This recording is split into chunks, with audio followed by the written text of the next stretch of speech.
है प्रचंड बोल मस्तकों के झुंड, बाज जंग की घड़ी की तुम गुहार दो।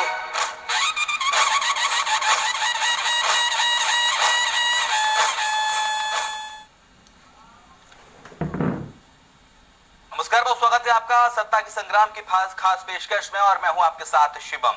देश में कोरोना की जोरदार लहर के बीच आज पश्चिम बंगाल, तमिलनाडु, केरल, असम और पुदुचेरी विधानसभा चुनाव के नतीजे घोषित किए जा रहे हैं। इन सभी राज्यों की कुल 822 विधानसभा सीटों पर हुए मतदान की मतगणना सुबह 8 बजे से शुरू हो गई है, और इस दौरान कोरोना के सभी नियमों का कड़ाई से पालन भी किया जा रहा है।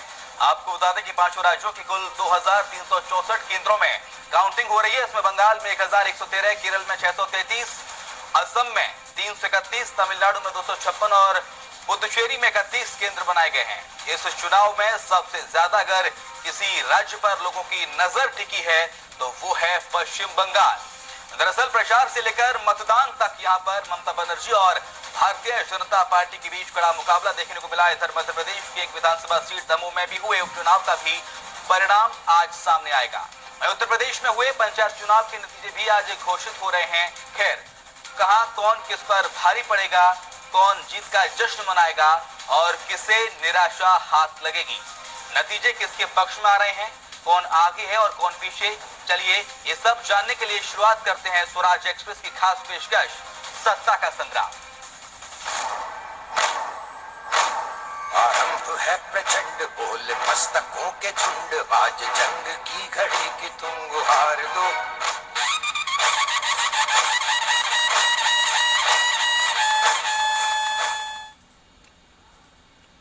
चलिए चर्चा की शुरुआत करते हैं। हमारे साथ स्टूडियो में हमारे channel head SP Tripathi ji मौजूद हैं, साथ ही छत्तीसगढ़ के एडिटर संजय उपाध्याय भी रायपुर से हमारे साथ लाइव जुड़े हुए हैं। संजय जी, आपके पास आऊंगा।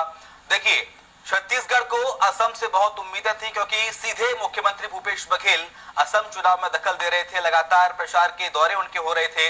लेकिन असम में अब मुख्यमंत्री भूपेश बघेल के साथ साथ कांग्रेस को भी निराशा मिलती हाथ लग रही है।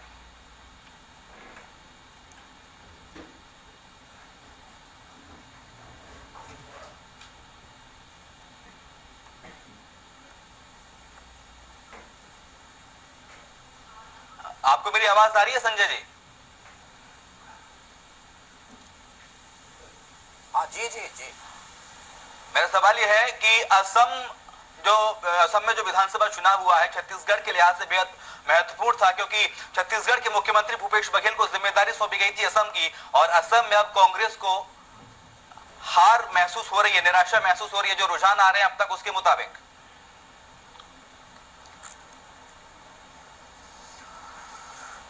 जी बिल्कुल, देखिए, छत्तीसगढ़ के मुख्यमंत्री भूपेश बघेल को एक बड़ी जिम्मेदारी ये सौंपी गई थी, और अपने तमाम जो यहाँ पर उनकी टीम है, उनके सलाहकार है, उनके साथ मुख्यमंत्री लगातार असम के दौरे पर थे, और लगातार उन्होंने रैलियां की, चुनाव प्रचार किया, और कई तरीके से उन्होंने ये कोशिश की कि एक वहाँ पर वो व्यवस्था कायम की जाए और जीत का वो स्वरूप तय किया जाए जो कि छत्तीसगढ़ में हासिल हुई थी 15 वर्षों की एक सत्ता के सूखे के बाद। तो वही कोशिश की गई थी आसाम में भी, लेकिन कहीं ना कहीं वो उतना कारगर होता नहीं दिख रहा है। जाहिर तौर पर जैसा अभी रुझान सामने आ रहे हैं, जैसे अभी रिजल्ट आ रहे हैं, तो उससे ऐसा लग रहा है कि कहीं ना कहीं कुछ ऐसी कमी रह गई। लेकिन जैसा बार बार कहा जा रहा है कि जिस तरीके से बीजेपी ने पूरे चुनाव की दिशा ही बदल दी, जिस तरीके से वहां पर चुनाव पहले शुरू हुआ था, जो मुद्दे उठे थे, और मुद्दों के बाद कांग्रेस ने जो वहां पर गारंटी की। कोलकाता से हमारे साथ इस वक्त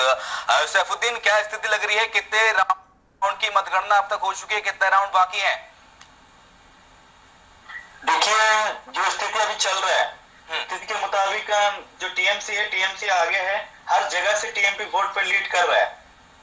भारतीय जनता पार्टी जो बोले थे कि 200 के पार, मगर लग रहा है इस बार उन्होंने 200 के पार उन्होंने नहीं, टीएमसी की दीदी 200 के पार होते जा रहा है। सैफुद्दीन जी, वहां की क्या स्थिति है नंदीग्राम की? नंदीग्राम में शुभेंदु अधिकारी कुछ वोट से आगे लीड कर रहा है, ममता बनर्जी पीछे लग रहा है नंदीग्राम में। नहीं, ये हुआ क्या, मुद्दा क्या रहा? जैसा लग रहा था कि बीजेपी आगे सरकार बना सकती है। पिछली बार मैंने जिस तरह से ममता बनर्जी 211 सीट लेके आई, हमें लगता है उसके आसपास पहुंच रही है फिर से। जो अभी फिलहाल लग रहा है वो क्या रुझान लग रहा, थोड़े कम वोटों से अंतर है कि अभी ये लीड कवर करेंगे? नहीं, लीड नहीं कर पाएंगे। जो वोट से ममता बनर्जी आगे है, आगे रहेगा उन्होंने, इसलिए रहेगा टीएमसी जो भी बंगाल पे जिस तरह काम किया है, वो जो उन्होंने उस तरह जो काम किया, उस काम को देखते हुए बंगाल का जनता टीएमसी को ही चुन रहा है। नहीं, मतलब कानून व्यवस्था को लेके बीजेपी लगातार ममता बनर्जी पे करती रही, भ्रष्टाचार के मुद्दे पे उन पे आरोप लगाती रही है। सोनार बंगला और इस तरह के बहुत सारी चीजें हुई थी, भतीजे को लेके आरोप लगाती रही, वो सब कोई आरोप सब निष्क्रिय रहे हो गए चुनाव में।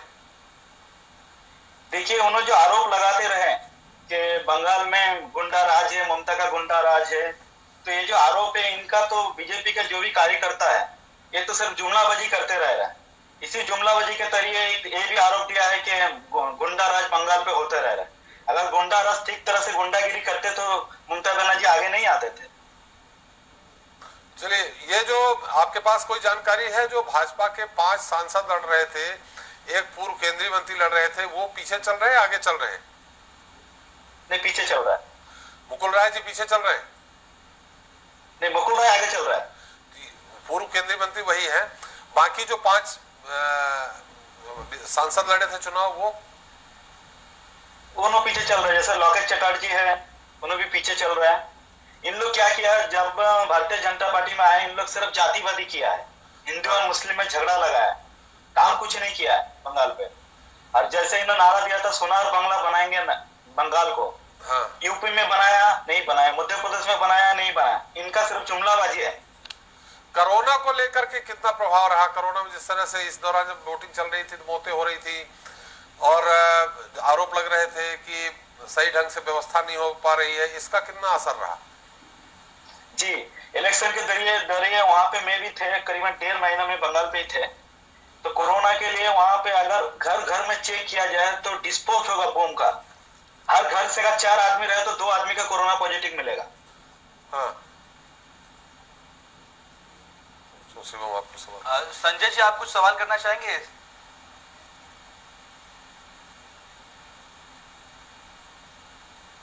जी, देखिए ज़ैफुद्दीन जी, जैसा आप कह रहे हैं कि एकदम से क्लीन स्वीप दिख रहा है, जो रुझानों में दिख रहा है कि तृणमूल कांग्रेस एकदम क्लीन स्वीप करने जा रही है, जैसा रुझानों में भी दिखाई दे रहा है कि जो आंकड़े दिख रहे हैं 200 के पार हैं और अभी 100 के काफी नीचे आ गई है भारतीय जनता पार्टी।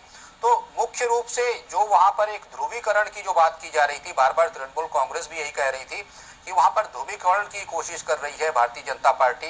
तमाम मुद्दे उठे थे वहां पर, जय श्री राम को लेकर बहुत सी बातें उठी थी और इस पर ममता बनर्जी को घेरने की कोशिश की गई थी।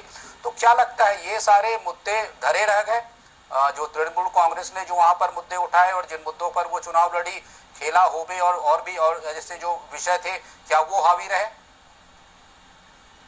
देखिए, मैं आपको पहला तो ये बताना चाहूंगा, ममता बनर्जी जो टीएमसी पार्टी ने पार्टी को खुद बनाया है।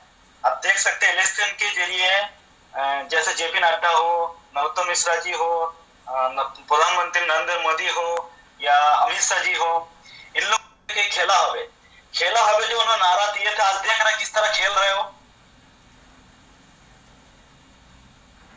जी, सैफुद्दीन जी, मेरा सवाल ये है कि देखिए, कुछ राजनीतिक विश्लेषकों का मानना है कि इस बार पश्चिम बंगाल के चुनाव में तृणमूल कांग्रेस को महिलाओं का ज्यादा वोट मिला है, महिलाओं का मतदान प्रतिशत इस बार और चुनावों से ज्यादा है। तो क्या ये महिलाओं का मतदान प्रतिशत ममता बनर्जी के पक्ष में जाता हुआ नजर आ रहा है? जी जी, बिल्कुल बिल्कुल, इसलिए जाता हुआ नजर आ रहा है। बंगाल में ज्यादातर लोग गरीब है, तो उस गरीबों को ममता बनर्जी का जो भी सरकार है, जैसे स्कूल में पढ़ने के लिए साइकिल फ्री देता है, शादी कराने के लिए कुछ पैसा 30 या 25 हजार कुछ देता है, तो इसीलिए वहां का जो भी लेडीज लोग उनको ज्यादा समर्थन करता है। ठीक है, संजय उपाध्याय जी, मेरा एक आपसे सवाल है, जिस तरह से 5 राज्यों के नतीजे आ रहे हैं, रुझान आ रहे हैं, उससे क्या लगता है, क्या विपक्ष की राजनीति बदल सकती है? विपक्ष की जिस तरह से दुर्गति इन रुझानों में देखने को मिलती है, उस लिहाज से? देखिए, ये जो चुनाव परिणाम आ रहे हैं, 5 राज्यों के जो चुनाव हैं, एक केंद्र शासित प्रदेश है, उसमें जो परिणाम आ रहे हैं उसमें एक सबसे अहम बात है, और हो सकता है कि ये जो परिणाम है वो आने वाले दिनों में पूरे देश देश की राजनीति की एक दिशा ही बदल दें और राजनीति को एक विपक्ष को। प्रधानमंत्री अमित शाह से, भाजपा के दिग्गज नेता से जिन्होंने डेरा डाला हुआ था पश्चिम बंगाल में, अगर इन तमाम चुनौतियों के बीच और इन तमाम कवायदों के बीच बड़े मुद्दे उछले, बड़ी बातें हुई और एक दूसरे पर कोई कोर कसर नहीं छोड़ी गई आरोप प्रत्यारोप लगाने की। तो इस बीच अगर ममता बनर्जी इस तरीके से उभर कर आती हैं, इस तरीके का बहुमत लेकर आती हैं, तो आने वाले दिनों में विपक्ष का जो एक गठबंधन है, जो महागठबंधन है, तो आने वाले जो लोकसभा चुनाव होंगे तो उसके लिए ममता बनर्जी एक सबसे बड़ा चेहरा होंगी और कहीं ना कहीं निर्विवाद चेहरा होंगी ममता बनर्जी, जो लीड करेंगी विपक्ष को, जो महागठबंधन है उसको वो लीड करेंगी। और एक जो वैक्यूम सा था कि अगर महागठबंधन बनता है तो उसका नेता कौन होगा, उसे लीड कौन करेगा, किसके नेतृत्व में ये चुनाव लड़ा जाएगा, तो ये कहीं ना कहीं जो संशय के बादल हैं वो पूरी तरह से छट जाएंगे। और ममता बनर्जी भले ही एक क्षेत्रीय दल के रूप में पश्चिम बंगाल का चुनाव जीत रही हैं, लेकिन उनका राष्ट्रीय स्तर पर भी कद बहुत बढ़ेगा और एक तरीके से जैसा मैंने कहा कि वो महागठबंधन जो विपक्ष लगातार जिसका नाम देता रहा है, तो उसकी वो एक सर्वमान्य नेता के रूप में उभरेंगी। तो ये एक बड़ा परिवर्तन हो सकता है राष्ट्रीय परिदृश्य में, राष्ट्रीय राजनीति में, जैसा कि रुझान पश्चिम बंगाल से आ रहे हैं। त्रिपाठी जी, एक सवाल आपसे है मेरा। जिस तरह से पश्चिम बंगाल में चुनाव हुआ, लगातार राजनेताओं ने रैलियां की, खासतौर से भारतीय जनता पार्टी ने, प्रधानमंत्री नरेंद्र मोदी भी लगातार रैलियां कर रहे थे और नतीजतन जिस बात की आशंका लगाई जा रही थी कि कोरोना जो पैंडेमिक है वो लगातार बढ़ता जा रहा है, उस लिहाज से हर रोज नए केस भी सामने आए, तो उस लिहाज से क्या भारतीय जनता पार्टी के लिए आगे और मुसीबत खड़ी हो सकती है, क्योंकि पूरे देश भर में आलोचना हो रही है इस वक्त चुनाव की रैलियों को लेकर? देखिए, भारतीय जनता पार्टी की नहीं, जिसकी भी सरकार है उसकी आलोचना होगी और उसको ये परिणाम भुगतने पड़ेंगे। जिस तरह से लोगों की मौतें हो रही हैं, ऑक्सीजन की कमी के चलते मौतें हो रही हैं। देखिए, महामारी है और महामारी में जब किसी के घर का कोई जाता है, मरता है, तो वो वर्तमान जो व्यवस्था है, व्यवस्था मतलब वर्तमान प्रशासन, सरकार, उसको दोष देगा ही। तो इन स्थितियों में जो इस समय विकट परिस्थितियों से हमारे देश गुजर रहा है, तो वर्तमान में सरकार मोदी जी की है। भले ही वो सारे प्रयास कर ले, लेकिन दोष उन्हीं को जाएगा। आम जनता, ये मानव प्रवृत्ति है, उन्हीं को देगी इन स्थितियों में। और खासकर ऐसे समय में जब 5 राज्यों में चुनाव हुए, पूरी ताकत इन्होंने झोंक दी कि बंगाल में हम चुनाव कराए ही। आपने देखा होगा हाई कोर्ट की टिप्पणी, सुप्रीम कोर्ट की टिप्पणी, चुनाव आयोग को भी कटघरे में खड़ा कर दिया कि भाई चुनाव आयोग है, इस समय चुनाव कराने की उसको क्या जरूरत थी। जब महामारी का दौर गुजर रहा, चैन और बढ़ती जाएगी, रैली होगी तो निश्चित और डिस्टेंसिंग का पालन नहीं होगा, तो उन्होंने यहाँ तक कहा कि इन पे मर्डर केस लगाना चाहिए। अरे 4 महीने 6 महीने बाद चुनाव करा लेते, राष्ट्रपति शासन लग जाता। कौन सा राष्ट्रपति शासन के दौरान कौन सा ऐसा हाय तौबा मचा जा रहा था कि आपको तुरंत इसी समय चुनाव कराने की आवश्यकता पड़ी। इसके कारण भी चुनाव रैलियों को लेकर के जो आम आदमी, यहाँ तक कि जो राजनीति से कोई ज्यादा महत्व नहीं रखता है या ज्यादा ताल्लुकात नहीं रखता है, वो तक कह रहा है कि ऐसे समय में चुनाव करा रहे हैं, मोदी जी वहां रैली कर रहे हैं, हमारे मुख्यमंत्री रैली कर रहे हैं। आपके यहाँ छत्तीसगढ़ में भी भूपेश जी पे आरोप लग रहा है कि असम में चुनाव में रैली कर रहे हैं, जिस कारण छत्तीसगढ़ में इस तरह से स्थिति पैदा हो गई। भूपेश जी रहते भी तो ये स्थिति यही बनती, लेकिन आरोप एक मुद्दा मिलता है, आरोप लगता है, और जब आरोप लगता है और जब आदमी परेशान होता है तो उन आरोपों को सत्य मान लेता है।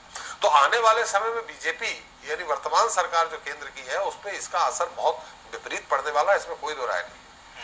सैफुद्दीन जी, खासतौर से नंदीग्राम की बात करें पश्चिम बंगाल में, तो नंदीग्राम में ऊंट किस करवट बैठते हुए दिख रहा है, ममता बनर्जी या शुभेंदु अधिकारी? क्योंकि फिलहाल ममता बनर्जी पीछे चल रही हैं और अब तक कितने राउंड की वहां पर मतगणना हो चुकी है? देखिए, यहाँ पे शुभेंदु अधिकारी का दिख रहा है और अब तक 7 मतगणना हो चुका है, बाकी का चालू है। तो आगे इसका फाइनल नतीजा आएगा कि ममता बनर्जी आएगा या शुभेंदु अधिकारी आएगा, मगर मुझे लग रहा है तो शुभेंदु अधिकारी आएगा। क्यों, क्या वजह है? ममता बनर्जी पूरे बंगाल में जीत रही हैं ज्यादातर और खुद हार रही है, क्या वजह है? ये क्या था, ममता बनर्जी का जो पार्टी था जिसमें शुभेंदु अधिकारी काम करते थे, तो शुभेंदु अधिकारी जब टीएमसी से भारतीय जनता पार्टी में जो ज्वाइंट हो गए, तो वहां पर उसका एक दबदबा थे पब्लिक के लिए। जब टीएमसी में थे, जो काम किए वहां के जनता के लिए, तो उसको पसंद करते थे। तो ममता बनर्जी शुभेंदु अधिकारी में एक जीत हो गया कि ममता बनर्जी उसको अपोजिट छड़ के ठहर के उनको हारा के तो उन्हें आएगा। तो ये ममता बनर्जी का ये नहीं हुआ, ममता बनर्जी वहां पे हार रहा है। मतलब नंदीग्राम शुभेंदु अधिकारी का विधानसभा क्षेत्र, वहां से वो लड़ते थे। जी जी मतलब उनके गढ़ में गई ममता बनर्जी, इसलिए हार रही। जी, उनको हराने के लिए गए थे मगर उन्होंने हरा नहीं पाए, खुद उन्होंने ही हार गए। हालांकि अभी सैफुद्दीन जी रुझान आ रहे हैं और वो नतीजों में कन्वर्ट थोड़ी देर बाद हो जाएंगे, लेकिन मान के चलते हैं जिस तरह से रुझान आ रहे हैं, ममता बनर्जी पीछे चल रही हैं, अगर वो हार भी जाती हैं तो अगली बार ममता बनर्जी किस सीट से दाव खेलेंगी पश्चिम बंगाल के लिए? मुझे लगता नहीं कि अगली बार उन्होंने नंदीग्राम से खेलेगा, पहले जहां से ठहरते थे वहां से ठहरेगा। मैंने भवानीपुर से लड़ भी रही है, बड़ा सा भवानीपुर का मालूम है? भवानीपुर से कौन जीत रहा है? भवानीपुर से अभी मेरे पास उतना अपडेट नहीं आया। वो तो शिवम कहीं से भी लड़ सकते हैं, अगर उनकी सरकार है कहीं से भी इस्तीफा दिलवा सकती है। एक दो जगह चुनाव भी होने हैं तो वो तो मुख्यमंत्री उन्हीं को बनना तय है और वही बनेंगे ही। कहीं से भी इस्तीफा हो जाएगा, कोई विधायक दे देगा, 6 महीने तो रह ही सकती है मुख्यमंत्री, तो उसका दिक्कत नहीं है। दिक्कत इस बात की है कि संजय भी इससे इत्तेफाक रखेंगे। जो 86 सीट हमको बीजेपी की दिख रही है, देखिए ममता बनर्जी की 211 सीट थी, उसके पहले जब 2011 में जीती थी पहली बार तो कम सीटें थी, लेकिन बाद में उनकी सीटें और बढ़ गई। बीजेपी के लिए हालांकि बहुत बड़ी सफलता है। बीजेपी जहां बंगाल में 3 सीटें थी, 86 सीटों पे जीत रही है।